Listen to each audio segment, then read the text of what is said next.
kita memulai dari kita pada hari ini, Ibu ada seorang untuk mengikuti kita dalam ini. Ibu silakan hari ini.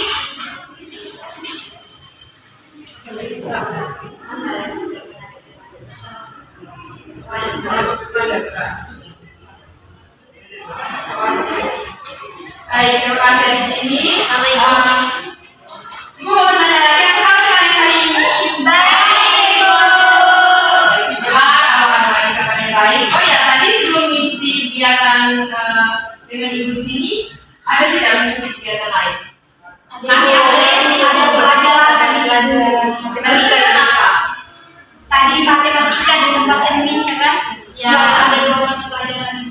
Bagaimana mengikuti pelajaran tersebut? Apa kamu Senang musik juga Ibu. musik juga Ibu? Bisa Apa itu? Iya betul. Oke, jangan apa ya. Ibu yakin kalau misalnya adik-adik terus belajar pasti adik-adik bisa nantinya ya. Ya, Ibu. Terima kasih adik-adik. Hari ini tentunya adik-adik pastinya sudah tidak asing lagi ya dengan kegiatan kita. Kalau Ibu masuk pastinya kita akan melakukan Bimbingan. sekali ya. Jadi adik-adik hari ini Ibu dan adik-adik akan melakukan bimbingan klasikal. Ibu sudah beberapa kali ya bertemu dengan adik-adik untuk memberikan materi layanan. 4 sudah 4 kali ya. Kita di kelas kita 4 kali ya. Baiklah, Ibu harap adik-adik dengan senang dan antusias ya mengikuti kegiatan kita pada hari ini. Siap Ibu. Namun sebelum kita melakukan lebih lanjut kegiatan kita, Ibu minta satu orang untuk memimpin kita SPP. Ellen Ibu. Ellen Ibu. Atau Ibu sendiri sudah sendiri? Oh iya. Kalau begitu silakan adik-adik. Baik Ibu. Oke. Jadi SPP kita pada hari ini tepuk 1 sampai 5. Oke. Jadi cluenya begini. Tepuk 1, tepuk 2, tepuk 3, tepuk 4, tepuk 5, 3, 4. Oke, bisa? Bisa Ibu. Tepuk 1, tepuk 2, tepuk 3, tepuk 3 2 kali. Oke, tepuk 4, tepuk 5 2 kali.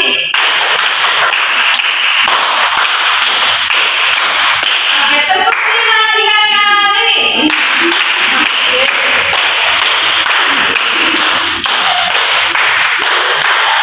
Oke,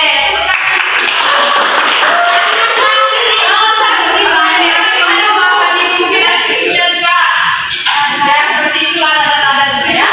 Baik adik-adik, hari ini kita akan melakukan bimbingan klasikal dengan topik strategi mengatasi gangguan fokus atau konsentrasi adik-adik saat belajar ya. Oke, jadi Ibu memiliki meja poster yang akan dibagikan kepada adik-adik. Jadi meja poster ini nanti akan digunakan selama kegiatan lain kita berlangsung ya. Baik. Kalau sebelumnya mungkin Ibu menggunakan media PPT atau media video, tapi kali ini Ibu berbeda ya. Ibu akan memberikan poster kepada adik-adik dan adik-adik akan mengamati materi melalui poster yang Ibu berikan ya. Baik Ibu. Makasih Ibu. Iya. Makasih Ibu.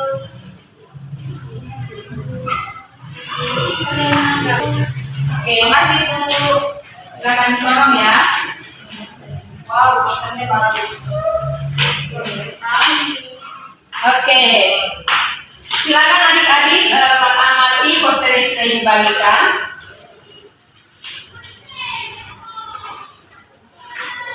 Baik adik-adik, sudah mengamatinya? Sudah Ibu. Jadi hari ini kita akan melakukan bimbingan klasikal dengan topik strategi mengatasi gangguan dalam fokus belajar. Oke, benar sekali ya. Jadi sebelum Ibu lanjut menjelaskan nih, apa kira-kira yang adik-adik pahami tentang strategi atau gangguan fokus belajar itu seperti apa, atau gangguan konsentrasi saat belajar itu seperti apa?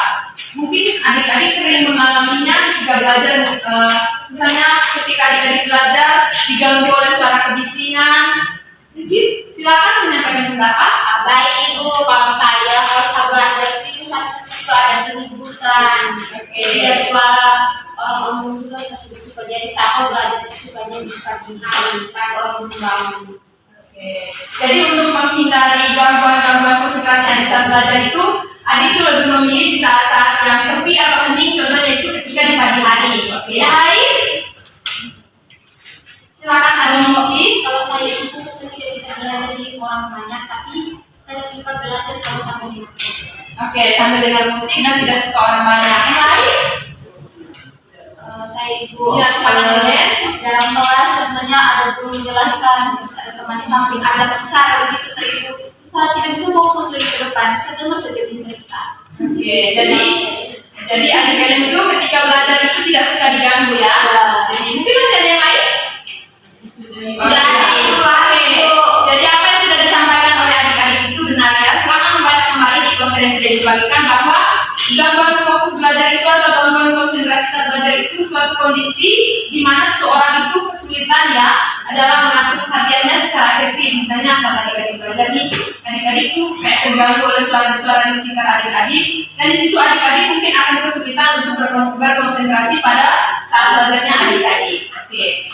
Jadi di sini ada beberapa faktor ya yang menyebabkan gangguan konsentrasi saat belajar ya.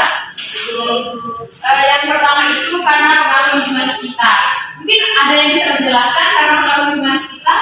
Silakan adik-adik dulu ya. Mungkin kalau di rumah saat belajar terus ada tetangga buka musik begitu, otomatis kita yang dalam rumah juga merasa terganggu, atau saat belajar juga merasa terganggu jika ada bisingan dari luar rumah. Oke, benar sekali. Silakan adik Fitri. Nah, kalau saya itu di lingkungan saya itu setiap pagi itu pasti ada anak kecil yang mungkin dimandikan nama, jadi kayak beribut menangis, jadi kita di samping itu tidak bisa fokus belajar ataupun sementara tidur juga terganggu anak di samping. Oke, masih ada lagi?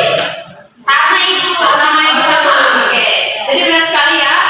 Kita juga akan mengalami gangguan konsentrasi saat belajar itu ketika pengaruh dari lingkungan sekitar, seperti yang sudah dijelaskan oleh teman kalian tadi. Misalnya di rumah tetangga sering buka musik pada saat kalian belajar, atau ada anak-anak yang menangis ketika dimandikan oleh ibunya. Di situ pasti ketika kalian sedang belajar akan mengalami gangguan konsentrasi kan?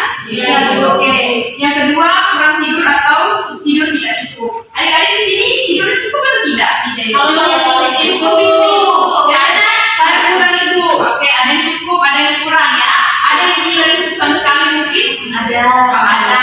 Biasanya kita tidur tuh waktunya berapa jam sampai berapa jam? Oke, benar sekali ya. Jadi adik-adik, penyebab gangguan konsentrasi saat adik-adik belajar itu juga karena adik-adik itu kurang tidurnya itu kurang cukup ya, sehingga dalam menyerap materi yang adik-adik belajar itu kurang masuk ya, kurang konsentrasi juga gitu. Lalu yang ketiga, adanya kekurangan minat atau antusias saat belajar. Adik-adik sering mengalaminya tidak? Sering ibu. Misalnya mau belajar nih, saya tidak mau belajar dulu, misalnya sebentar atau besok dulu, besoknya mau belajar, besoknya lagi masih ada waktu. Sering tidak? Sering ibu. Nah, itu juga menyebabkan gangguan konsentrasi saat belajar ya.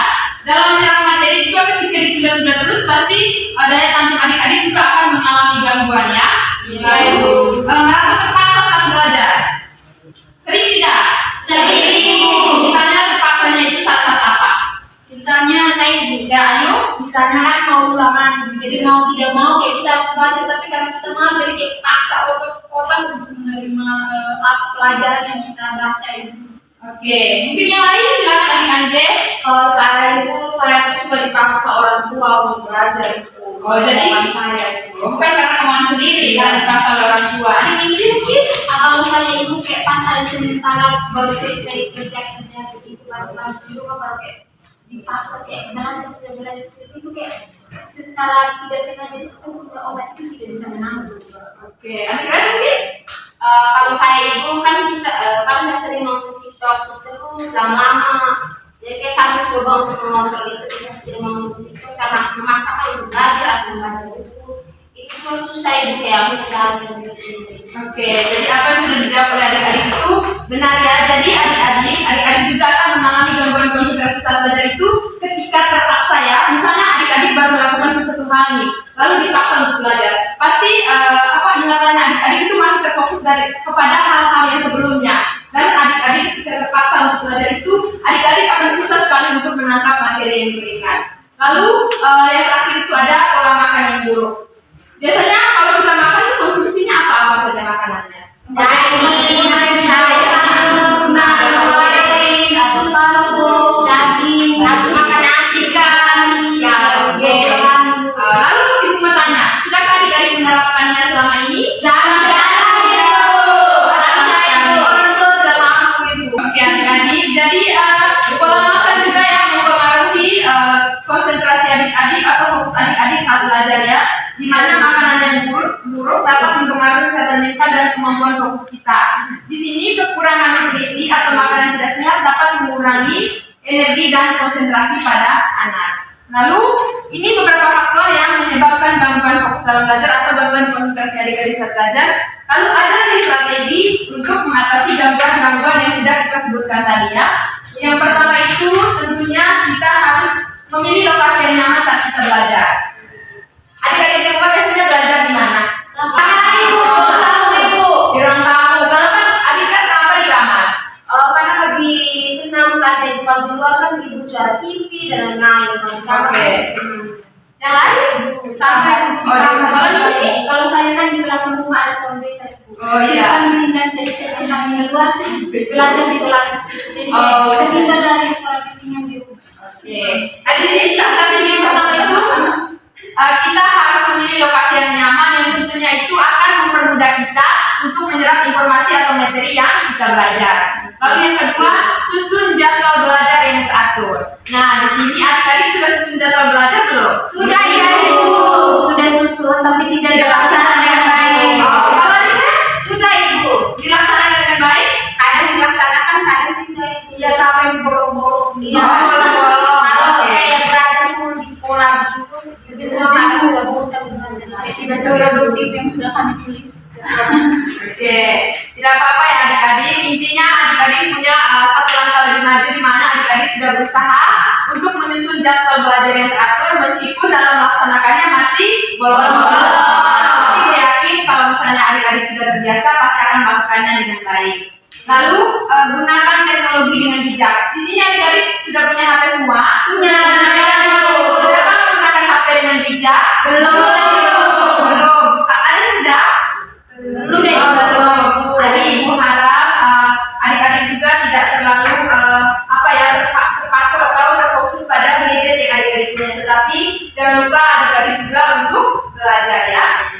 Lalu temukan teman belajar. Adik-adik di sini punya teman belajar? Punya. Oke.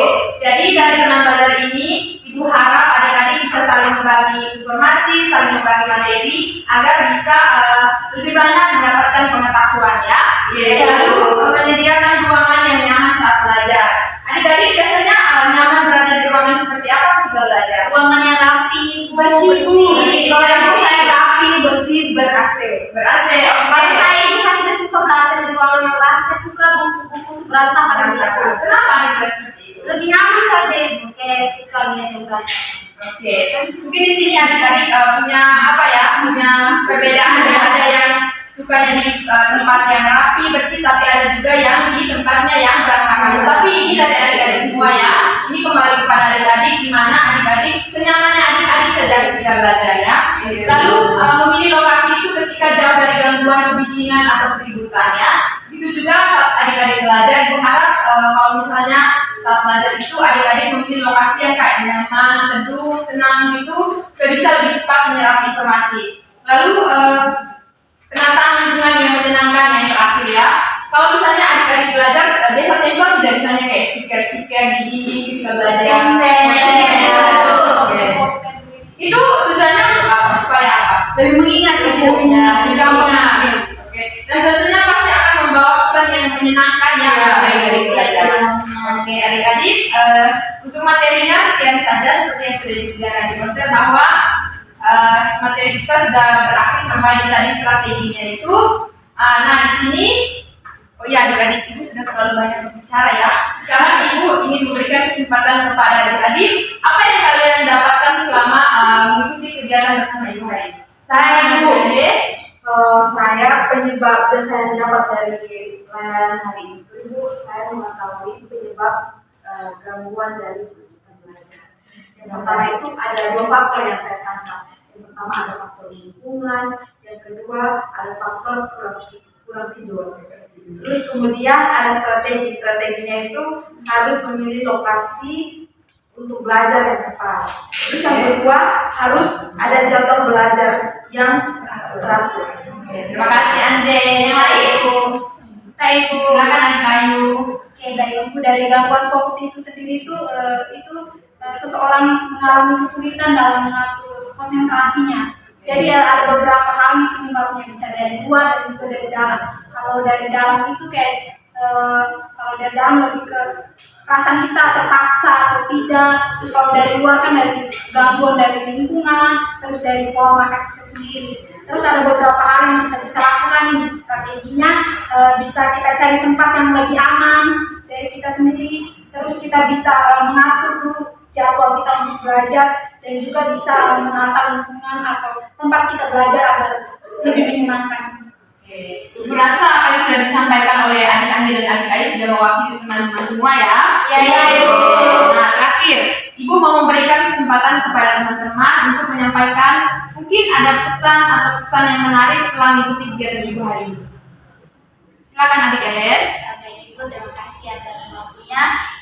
Di sini terima kasih karena saya dan teman-teman menerima materi yang sangat bagus dari Ibu, yang sangat penting bagi kami, bagaimana kami mengetahui kami punya kesulitan atau gangguan fokus kami saat belajar. Ibu juga memberikan strategi yang bagus untuk kami sesudah kami mengetahui apa sih saya punya gangguan selama ini selama belajar gitu. Terus supaya dijalankan juga apa yang sudah kami buat, seperti jadwal supaya lebih produktif dan jauh lebih luas. Oke, satu orang lagi minta. Saya Ibu. Silakan adik Red. Jadi kesan hari ini kami memberi layanan menyenangkan Ibu karena kami bisa tahu penyebab dari kesulitan kami dalam belajar itu apa. Terus tadi Ibu juga sudah memberikan strategi-strategi untuk mengatasi kesulitan belajar, kayak tidur yang cukup, mencari tempat yang nyaman dan lain-lain. Untuk materi yang hari ini diberikan cukup puas Ibu. Oke, baik. Terima kasih ya adik-adik atas kesan dan pesannya dari adik-adik. Oh ya, yang terakhir, Ibu punya lembar evaluasi dan LKPD untuk adik-adik usia. Nah, di sini Ibu akan melihat nanti sejauh mana adik-adik memahami materi yang sudah Ibu berikan hari ini ya. Ya, baik. Silakan adik kalian membagikannya kepada teman-teman. Baik, Ibu. Tulis nama lengkap Ibu. Iya, silakan.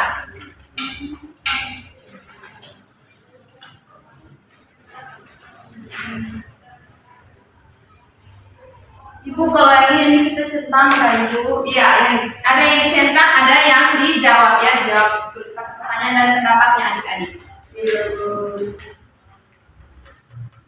Oke, kalau sudah silakan dikumpulkan di teman kalian yang lainnya. Baik Ibu.